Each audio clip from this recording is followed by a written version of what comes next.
flying and heat-seeking boombots, an Omen ult that single-handedly flushes out sight, and smokes for heaven like this. Champions 2023 has delivered some of the best plays that Valorant has to offer. And in this video, we're breaking down 3 of the biggest outplays from the most intelligent Tier 1 pros.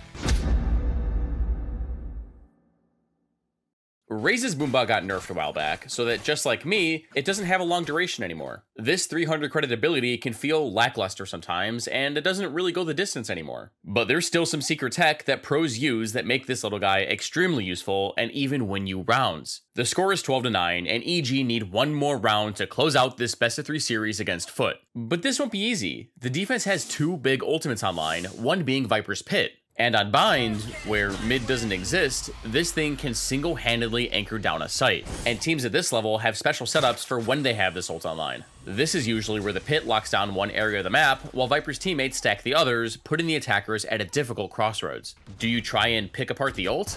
Pushing into it can be really dangerous as your HP drops fast. Or do you ignore it and head into the more heavily contested site? EG start in a spread 3-2 passive default and recognize that Foot are on a weaker buy. They want to 1. Counter an aggressive push, and then 2. Find out where this big green cloud is at. But with this strong setup, Foot aren't looking to get aggressive in their 2-3 hold. Just let EG make the tough decision and force the attackers to run into them. The round starts really slow, with Demon 1 securing outside showers with his trademark. But after 40 seconds, EG are sure Foot aren't getting aggressive, and they get into position to take map control, starting with short. Ethan dogs up behind their toxic screen, denying the defense from knowing what's going on behind it. But Demon 1 uses the noise from the dog and the gap in their Viper's wall to scale up and take down Kiwi while he was distracted by the dog. And now that these two have applied pressure short, the B players have pushed up themselves, found the Viper's Pit, and start dissecting it. Now, as they're mapping it out, Calm remembers what his old Viper sensei used to tell him. Remember, Calm, there are only so many places that the Viper can hide in if she doesn't give herself a pocket.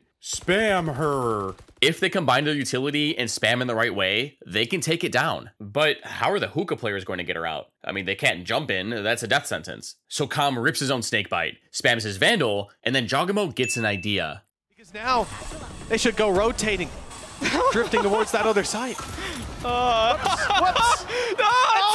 The pit goes down. Mr. Frowlin's cover is also blown too. B is wide open, but EG know that this has to force the A players to rotate. This boombot has completely toppled Foot's game plan. Calm's Molly and Spam covered one side of the ult, meaning that Moj had to be somewhere close, and Foot were perfectly picked apart. The attackers eventually teleport and head back to their Viper, who's lurked up B, they spam through the orbital strike, and they close out the series. Back around the orbital strike to delay, but it's left all onto Adacap. Tier 1 man standing! By a quick show of hands, who thinks that Omen's ult is bad? Me. Open up the sky!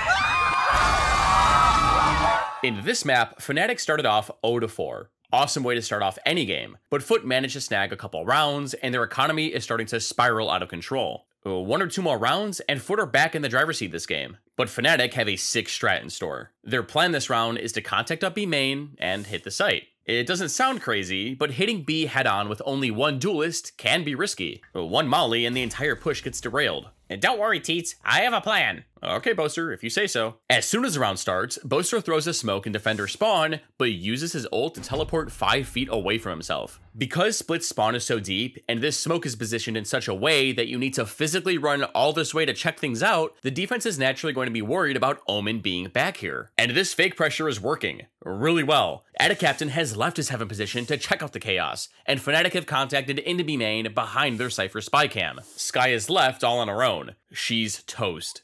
Here, you see Adacaptain is watching around the back over towards their spawn, and that leaves Mr. Fallen completely on his lonesome, and this time Dirk. Boaster's mind games, you know, him using that useless ult, has opened up B for FNATIC, and the defense is still concerned about him being back there. Adacaptain keeps looking over his shoulder, and just look at how the defense is still clearing spawn. This gives FNATIC all the time in the world to set up in their post plant. Chronicle plants for backside, main, and heaven. Alphaera got his neural theft off and is already planning his late mid wrap. But Foot are finally here and position themselves for the retake. It's going to be the Blade Storm pop for Kiwi. Flash out, full flash onto Kiwi as he's up into the air, and Chronicle manages to find the shot. Takes him down, Dirk as well, poking out from garage. Just a day at the Now, because the site was already open when FNATIC got here, they were able to save all of their utility to disrupt Foot's retake. I'm talking double breach flashes, their paint shells, a trailblazer, and they didn't even need Alfair's lurk. FNATIC end up closing out the round and regain all of their momentum. Man, it's a bad day to be a Foot fan. What on earth are Loud doing? Fade for extra information, Viper for some stall, and vision denial on attack, and Breach and Ascent is pretty underrated. You know what? I like what Loud's cooking. I mean, we've seen weirder. Regardless, there are a lot of ultimates online, or close to it. Loud's plan is to set Aspas up with his operator on B, let him get his, get out, and play the retake with their toxic screen that allows defenders to funnel into sight through spawn. But DRX have 3 here, and they also want B main. The round opens up with the attackers immediately one-waying the entrance and Sova darting in the window, but these both get cancelled out by Cowanzin's Odin spam. He haunts back in response, and Aspas is now good to go. He's calling his teammates to back off and fill in the gaps left by their no Sentinel comp. But because DRX couldn't take B main, they quickly pivot into a mid default and Zest drones it out. He tags Cowanzin jump spotting in spawn and unleashes his Hunter's Fury. Loud's primary initiator falls, but DRX are thinking to themselves, hey, we should subscribe to Teets. I mean, they're thinking, hey, wasn't Fade just playing B? This has to be the weaker site. So their mid-round plan is to fake B with Omen's ult and a cross-map recon, but send the spike to A instead. But before they do that, they need to get past Aspas. His time to shine. Cautious on the clear, but he's still going to deliver. DRX don't have a Spacemaker anymore, and that fake isn't going to work with the info Loud just got, and without their jet causing a commotion for them. They need someone or something to make space for them. Their plan is to take A, but use Killjoy's lockdown. I mean, it clears sight and makes a ton of space, but Loud are one step ahead. The defense have the read and know that DRX are headed there next, and have already started to shift over. And this lockdown that RB just placed leaves a big gap in heaven and hell that defenders can still contest from. I mean, just look at them. They're all bundled up, ready to do just that. It's like a firing squad. The snakebite will prevent progress. Really nice stall on this, and it's going to be 17 seconds. They're down to the wire here. Going to TP through towards the site. Can they get the plant down uncontested? Looking for it. Zest going to try and take away Static. Zest on the... DRX recognize that their lockdown cleared out so much of tree that it shouldn't be a priority to smoke. But by double smoking heaven like this, you one-way anyone coming out of hell, and jumping out of heaven just looks dumb. But 2E's managed to get out. Trades out Zest, then sees Mako bunny hopping across site. It's an omen off, but DRX's main goal is to now buy time for their late KO lurk and blindside the op. It's Marco on the other side. What is going on? Marco is a criminal right now. How?